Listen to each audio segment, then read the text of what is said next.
Lucunya sih di negeri ini ada yang minta orang lain menghormati agama lain, tapi dia sendiri memberi contoh buruk dengan postingan murahan seperti itu.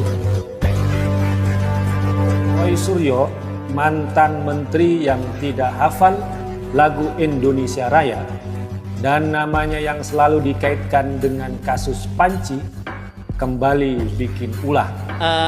Ini memang bahasa yang ditulis di Twitter ini cukup kritis ya.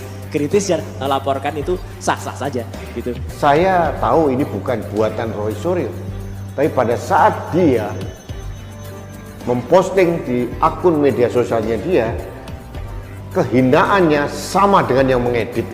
Lebih parah karena dia mantan menteri. Ini sudah kelewatan dan pelecehan.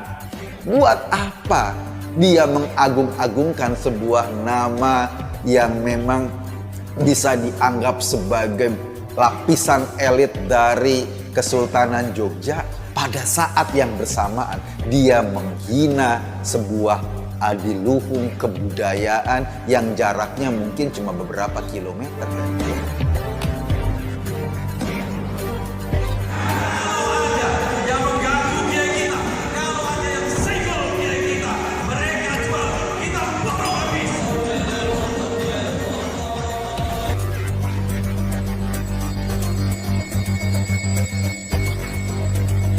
Roy Suryo memang sudah keterlaluan. Biasanya karena merasa kebal hukum atau tidak pernah tersentuh hukum atau mungkin punya sokongan dari belakang, makanya arogan dan tidak pernah introspeksi. Padahal Roy Suryo pernah dilaporkan soal kasus memelintir ucapan Menteri Agama terkait aturan toa masjid, tapi tidak ditindaklanjuti. Sepertinya RS ini merasa kebal hukum. Sudah pernah dilaporkan kasus pemelintiran ucapan Menteri Agama yang dia tuduh menyamakan azan dengan gonggongan anjing. Tapi oleh polisi tidak ada kabarnya. Dia kayaknya makin jumawa, makin menjadi-jadi. Sekarang dia menyindir kenaikan harga masuk Candi Borobudur, tapi kebablasan. Roy Suryo yang mengunggah meme patung Buddha mirip Jokowi. Roy Suryo mengunggah 2 meme patung Buddha Candi Borobudur. Meme pertama bertuliskan, pantas saja tiketnya mahal. Ternyata Opung sudah buat patung, gede utangi Jokowi untuk tambahan dana bangun IKN. Adapun meme kedua adalah gambar patung Buddha Candi Borobudur yang wajahnya telah diedit sedemikian rupa hingga menyerupai wajah Jokowi. Dalam cuitannya, Roy Suryo menyebut 2 meme ini sebagai kreativitas netizen yang lucu. Mumpung akhir pekan, ringan-ringan saja tweetnya. Sejalan dengan protes rencana kenaikan harga tiket naik ke Candi Borobudur dari 50.000 ke 750.000 yang sudah sewarasnya ditunda itu, banyak kreativitas netizen mengubah salah satu stupa terbuka yang ikonik di Borobudur itu. Lucu, ambiar, katanya. Padahal Roy ini orang yang berbudaya. Setidaknya menurut namanya, dia mengagung-agungkan KRMT-nya di depan namanya, Kanjeng Raden Mas Tumenggung. Tetapi kenapa kok tweetnya sama sekali nggak menunjukkan bahwa dia pernah berbudaya? Saya tidak tahu apa motivasinya Roy Suryo, tapi yang dilakukan oleh Roy Suryo ini jauh lebih parah. Mungkin kesomplakan otaknya juga lebih parah ya, sehingga dia dengan serta-merta tidak berpikir panjang dampaknya apa, bahwa dia menghina simbol negara yang bernama presiden. Dia juga menghina agama sah resmi di Indonesia, agama Buddha. Ini memang bahasa yang ditulis di Twitter ini cukup kritis ya. Kritis dan melaporkan itu sah-sah saja gitu. Ini sudah kelewatan dan pelecehan. Coba saja Roy Suryo kepalanya atau wajahnya diedit pakai gambar panci. Apa dia juga akan tertawa senang? Semakin kesini perilaku Roy Suryo kok terasa semakin menyedihkan ya. Orang ini bahkan terlihat seperti tidak bisa lagi membedakan mana jenis perbuatan yang tergolong hiburan dan mana yang sudah termasuk penghinaan. Mungkin ada bagian tertentu dalam syaraf otaknya yang terganggu seandainya dilakukan pemeriksaan secara menyeluruh. Kita semua tahu bahwa kepala negara bukanlah objek hinaan. Meski pada era demokrasi ini, masyarakat boleh berpendapat, mengkritik secara terbuka, hingga melakukan demonstrasi terhadap kebijakan pemerintah yang dianggap tidak benar. Berkreasi di media sosial juga silakan saja. Tetapi kenapa harus memilih kreasi yang bersifat menghina kepala negara sih? Untung saja umat Buddha tidak mudah terpancing reaksinya. Meskipun kita tahu Buddha itu sosok yang sangat sakral dan dihormati oleh umat Buddha. Mereka mungkin akan mengecam tapi tidak akan sereaktif yang lain dan menyerahkan semuanya kepada hukum karma. Siapa yang menabur, dia jugalah yang akan menuai. Langit melihat apa yang dia lakukan. Mereka tidak teriak dengan bahasa yang mengerikan. Tidak ada demo rusuh, tidak ada ancaman berbahaya, apalagi intimidasi.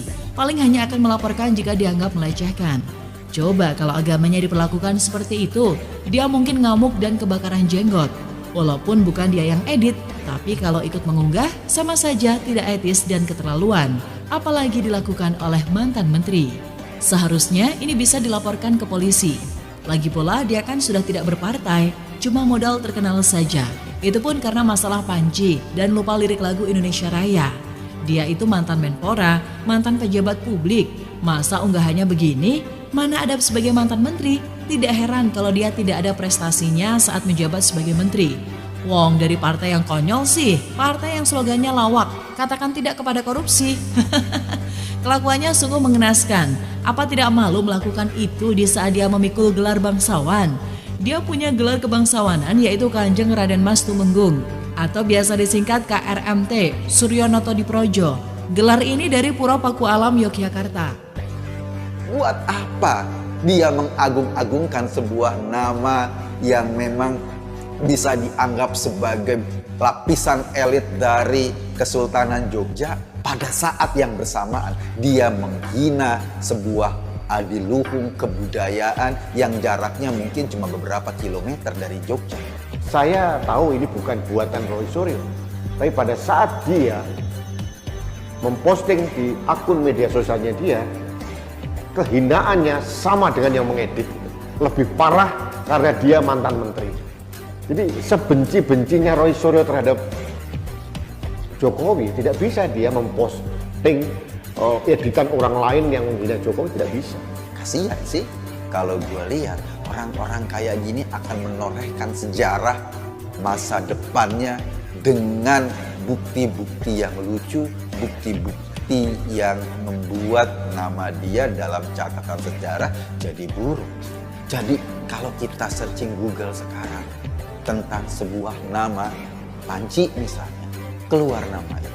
Mungkin edit Borobudur atau menghina Borobudur, menghina Buddha, akan keluar nama itu.